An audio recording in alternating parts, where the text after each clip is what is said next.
A estátua no alto do horto, com vista panorâmica de Juazeiro, simboliza uma lenda, uma santidade ainda não reconhecida pela igreja, um líder político que aliou cangaceiros aos coronéis do sertão, tão poderoso que dominava os sentimentos dos fiéis e elegia quem ele queria. Virou santo na devoção dos romeiros, mas foi afastado pelo Vaticano. Hoje está em andamento um processo para reabilitar o Padre Cícero. E logo em seguida começam os rituais da beatificação. Depois vem a tentativa de canonização. O autor Frederico Pernambucano de Melo escreveu a trilogia do Cangaço. Imortal da Academia Pernambucana de Letras, ele trabalhou diretamente com o sociólogo Gilberto Freire durante 15 anos. E fez o mais profundo estudo sobre a cultura nordestina do tempo em que os coronéis e cangaceiros tinham estreitas ligações. Em Estrelas de Couro, ele descreveu a arte dos violentos guerreiros do sertão que costuravam e bordavam suas roupas e adornos de couro. Agora, no seu 7º livro, O Elo entre Padre Cícero e Lampião. No memorial, uma parede com fotografias que contam a história do Padre Cícero, desde o seu tempo de político, quando foi o primeiro prefeito de Juazeiro e deputado federal, e também no aspecto religioso. Uma destas fotos é a capa do livro do escritor Frederico Pernambucano de Melo. Benjamin Abraão entre anjos e cangaceiros. Quem foi esse personagem? Um aventureiro, um Pedro Malazarte, ou um João Grilo, se nós quisermos enquadrá-lo num perfil bem nordestino, que transita se livrando dos obstáculos da vida, como aventureiro, como espertalhão, entre duas grandes divindades que povoam a mentalidade do nordestino. A divindade de paz, que foi o Padre Cícero, um gigante, e a divindade de guerra, que foi o cangaceiro Lampião.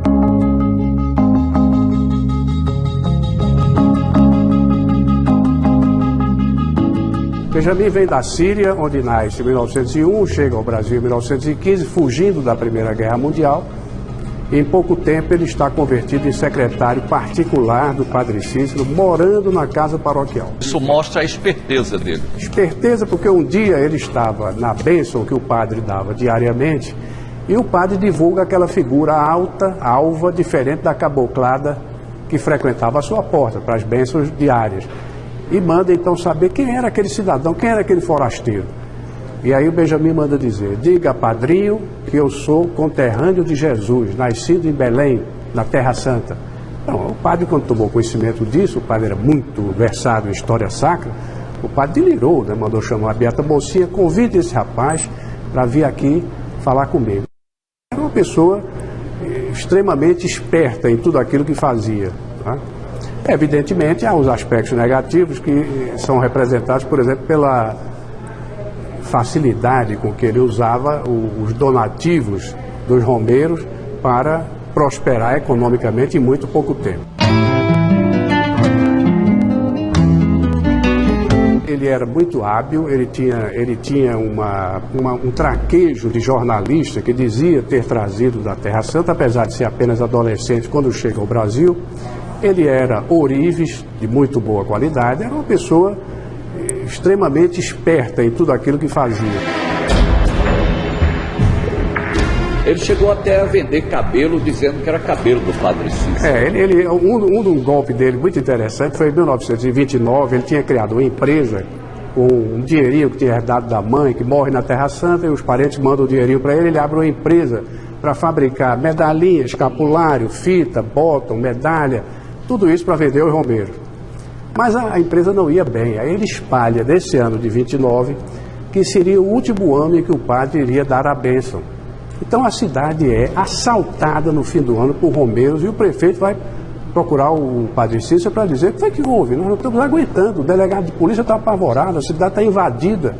Depois foi Benjamin que espalhou que esse seria o último ano em que o padre iria dar a bênção. Aí é feito o desmentido e as pessoas procuram o padre para se queixar de Benjamin. E o padre diz: não, se ele fez, ele teve um motivo. Tamanho era o prestígio que Benjamin tinha junto ao Padre Cícero. aquela coisa que nos remete ao pensamento de Napoleão, que dizia: ninguém é grande quando visto pelo seu criado de quarto, né? Ele foi um criado de quarto do Padre Cícero, com a frieza de, vendo o padre no caixão, pegar a câmera para filmar e ainda surrupiar com a mecha de cabelo do padrinho, né? Frederico, até agora nós só falamos mal desse Benjamin Abraão, mas ele tem um lado positivo também. Ele deixou para o cinema nacional imagens extraordinárias do tempo do cangaço, que também está retratado aqui nesta parede. Ele não era nenhum filantropo, mas as aventuras dele foram muito abençoadas, acho que pelo Padre Cícero, porque com a morte do padre, a situação econômica dele se deteriora e o projeto que ele concebe para se salvar economicamente é filmar em 35mm e fotografar, fazer um documentário notável do ponto de vista etnográfico sobre o bando de Lampião. Ele tinha conhecido Lampião pacificamente numa visita que o bando tinha feito ao Juazeiro. Então ele procura no sertão o bando de Lampião, munido de uma câmera cinematográfica alemã muito boa, máquina fotográfica, enfim, os estojos técnicos todos, né, para documentar o bando de Lampião. Lampião o reconhece, recebe no bando, ele fica no primeiro momento 5 a 6 dias, no segundo momento quase 2 meses, e deixa para o Brasil um dos mais notáveis documentários de cinema etnográfico já feitos.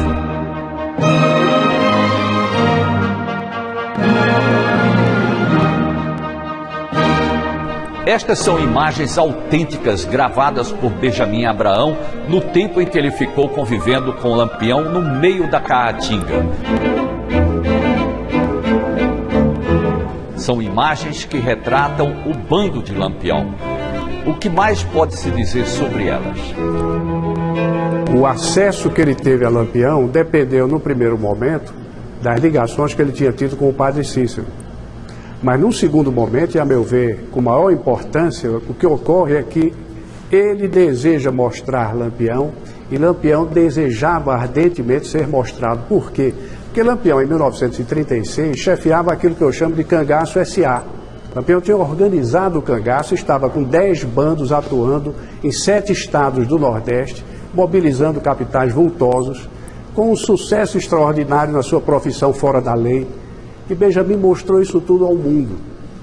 Lampião desejava ser apresentado pela documentação mais moderna, que era cinematográfica, mostrar o seu sucesso, o seu êxito, os seus homens com ouro e prata ornamentados. O filme, então, realmente mostra tudo isso, porque houve a adesão de Lampião ao projeto. Lampião quase que co-dirigiu a película ao lado de Benjamin. Assim como conquistou a confiança do Padre Cícero, Benjamin Abraão também se enturmou com os cangaceiros de Lampião. O bando fazia tudo o que ele queria.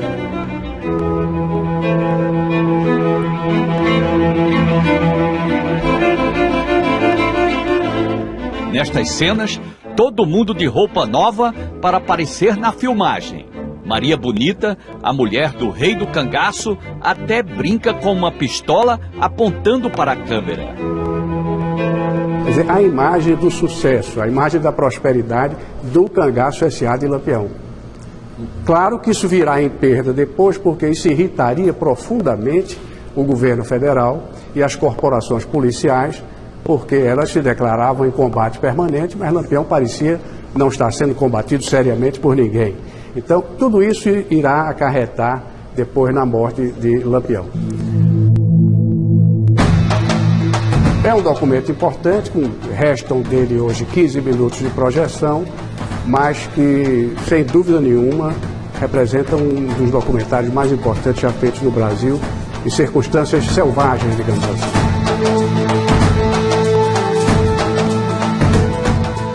No auge da popularidade do Padre Cícero, sua casa ficava assim, completamente tomada pela multidão.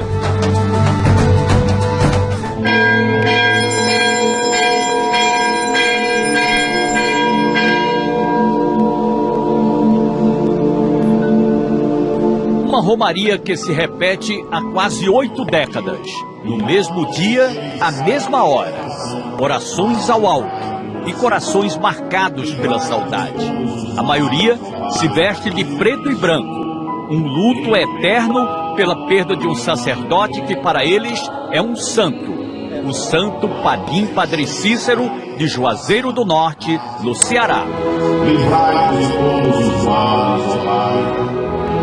Uma incontestável demonstração de fé. Todos os meses, sempre nos dias 20, a multidão se reúne na frente da igreja de Nossa Senhora do Socorro para render homenagem ao Padre Cícero. Nesta igreja está depositado o corpo do padroeiro de Juazeiro. E o povo vem aqui para lembrar a data da sua morte. Isso ocorre há 79 anos. Mas por que tanta fidelidade pela memória de um missionário que partiu há tanto tempo? Quem era esse padre? Ele é um pai misericordioso. Todo dia 20 eu estou aqui, nesse lugarzinho aqui, venerando, louvando, pedindo as graças a Todos Ele. queremos observar algum tipo de milagre, alguma situação prodigiosa, algo extraordinário, para podermos dizer, agora eu acredito. Ao final de cada missa, eles já estão com um novo encontro marcado para o dia 20 do mês seguinte. O padre pode até faltar, a gente até brinca assim, mas o povo não. O povo responde com alegria, com entusiasmo, todo dia 20, cedinho às 6 da manhã aqui em frente à Capela Nossa Senhora de Socorro. Fique em paz e o Senhor vos acompanhe. Demos graças a Deus.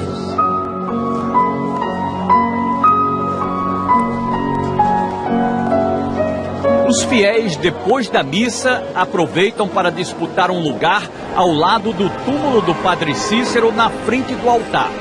Eles rezam, jogam flores, depositam objetos para serem abençoados. Um exercício de fé, esperança e ilusão. Quando o Padre Cícero chegou ao Juazeiro em 1872, havia apenas 30 casas cobertas de palha. Hoje, a população da cidade é superior a 300 mil pessoas. Ele morava nesta casa e aqui vivia também Benjamin Abraão. A casa se tornou museu. O longo corredor dá acesso aos 10 quartos. Num deles, morava o braço político do Padre Cícero, o deputado Floro Bartolomeu. Em outro, o secretário particular Benjamin Abraão. E os quartos são bem amplos, né? Bem amplos, arejados, né? É.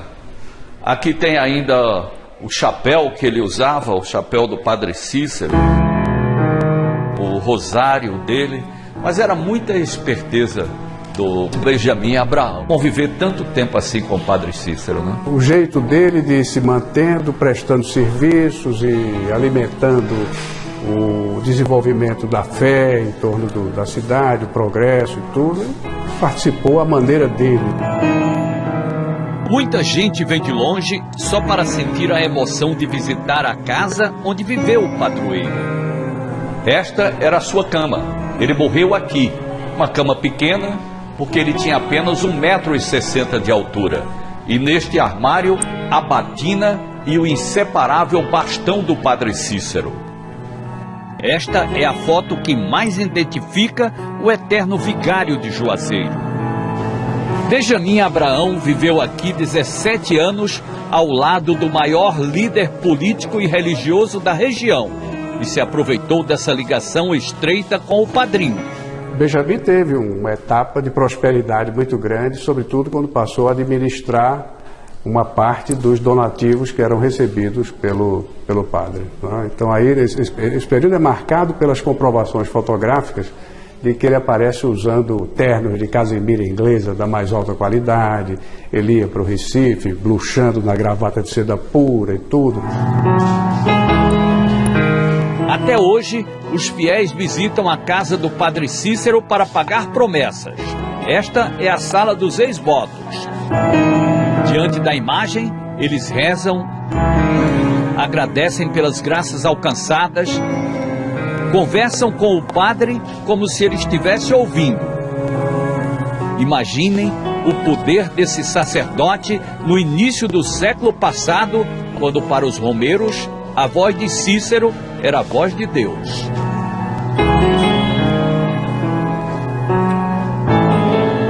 todo-poderoso Padre Cícero conseguiu unir o bando de Lampião à Polícia Militar do Ceará e ao Exército Brasileiro, no Batalhão Patriótico de Juazeiro, para combater a coluna Prestes.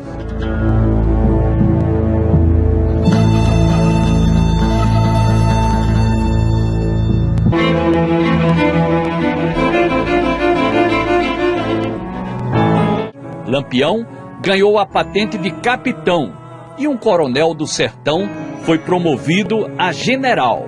O ano de 1926 é um ano de agitação por todo o Nordeste. O presidente Arthur Bernardes enfrentava uma dificuldade muito grande, governou praticamente todo o seu quadriênio em estado de sítio. E quando então os militares do Exército, a flor da Academia Militar, se levanta num movimento que ficou conhecido como Coluna Prestes, né? E vem pelo Nordeste atravessando, então o presidente Bernardes nota que as forças regulares do Exército não combatiam adequadamente a coluna porque eram colegas. Então ele pede aos coronéis sertanejos que ofereçam os seus cangaceiros, os seus jagunços, para formar batalhões patrióticos, um dos quais é constituído no Juazeiro. A direção é dada ao braço direito político do Padre Cícero, o alter ego político dele, que era o deputado Floro Bartolomeu da Costa. E o Floro, então, recebe a patente de general honorário do Exército Brasileiro, passa a ser uma espécie de general do cangaço, para, com os seus 1000 homens do Batalhão Patriótico, combater a coluna Prestes. De fato, ele consegue evitar que a coluna entrasse no Cariri. Portanto, militarmente, ele tem êxito. E, num dado momento, eles completam uma falta de tropas, convocando Lampião e o seu bando, e prometendo a patente de capitão honorário das forças legais de combate à coluna Prestes, que é passada como patente num papel ao máximo, manuscrito, mas Lampião recebe e sai do Juazeiro todo pimpão com aquele título que passaria a usar até o resto da vida, muitos anos depois. Capitão Virgulino Ferreira da Silva. Participando de um batalhão onde tinham cangaceiros, a polícia, o Exército Brasileiro e jagunço. Exatamente, uma salada militar que o governo federal improvisa para jogar em cima da coluna Prestes e, por ironia da história, com sucesso. Porque é a repressão que mais incomoda a coluna Prestes. Era como uns mosquitos que ficassem ali picando no sistema de guerrilha e que esses batalhões irão acompanhar perseguindo a coluna Prestes até quando ela deixa o Brasil em 1927 e entra na Bolívia. Foi a mais eficiente repressão, foi a mais imoral que o governo conseguiu organizar. Mas a popularidade alcançada pelo rei do cangaço, graças ao documentário com imagens de Benjamin Abraão, provocou revolta e Lampião foi perseguido até a morte. O próprio Benjamin Abraão foi assassinado para não revelar segredos da ligação dos políticos e coronéis sertanejos com os cangaceiros. Quando ele sonha em vender esse filme para ser exibido em todas as salas de projeção do Brasil e ser exportado para a França e a Alemanha, com países com os quais ele já estava em tratativas, aí que acontece? Se abate sobre o Brasil a ditadura do Estado Novo, com Getúlio Vargas, o filme é apreendido em todo o território nacional por atentar contra os créditos da nacionalidade e Benjamin, então, mergulha numa nova situação difícil, tenta sobreviver de algum modo, mas finda assassinado por coronéis sertanejos interessados em liquidar os segredos que ele havia recebido e ouvido de Lampião nas conversas no bando que tinham sido tratadas. Né? Uma morte trágica. Uma morte trágica com 42 punhaladas, né? Muito ao estilo sertanejo, numa noite escura, em que, muito curiosamente, ele sai de uma cervejaria, se deslocando para o quarto em que morava, e a luz elétrica que era proporcionada por um gerador a óleo, ela entra em pane subitamente, um apagão, e ele então é puxado para dentro de uma casa e é assassinado com 42 facadas. Então ele é, por conta disso, a meu ver, um mártir do cinema documental brasileiro. O escritor Frederico Pernambucano de Mello mantém as câmeras usadas por Benjamin Abraão, que farão parte do acervo do Museu do Cangaço. Essa é a câmera original que foi usada para a filmagem do bando de Lampião e as cenas que foram feitas pessoalmente com ele, pelo Benjamin Abraão.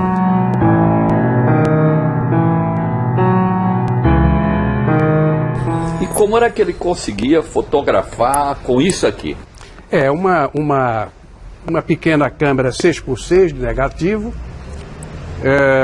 tipo caixão, como se chamava na época, né? O mais simples possível, mas com ela ele nos deixou um documento precioso, que são cerca de 90 fotografias de qualidade boa sobre o Bando de Lampião. O mais completo documentário fotográfico, além do cinematográfico, feito em qualquer circunstância e época sobre o Bando de Lampião.